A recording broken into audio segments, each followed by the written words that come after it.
ကြီးပြောရင်အကိုပြောတယ်လို့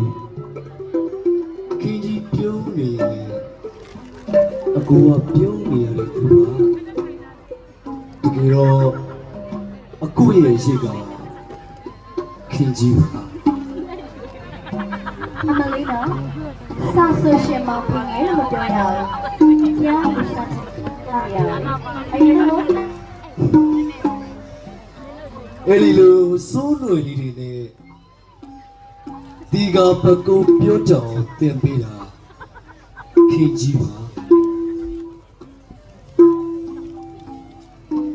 ခင်ရလေ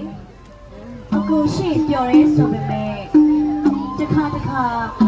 အကိုရွှေနှန်းဆောင်သွားပြီးတော့ပြင်မလာရကြတဲ့အခါကျရင်ခင်ရဘယ်သူမှမသိအောင်တိတ်တိတ်လေးခုံနေရတာအကိုရဲ့အကိုနဲ့တူတူပဲပေါ့ခင်ကြီးရေရွှေနှန်းရှင်ဒီဘောစီမှာအမှုတော်ချမ်းရပါမယ်အကိုအလွန်နေရတော့ခင်ကြီးစီမှာပါ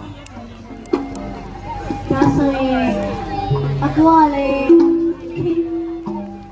အလွမ်းနေပါတာပေါ့နော်ကြည့်မယ်ခင်ကြီးအလွမ်းနေကိုရေတွက်စစ်ကြည့်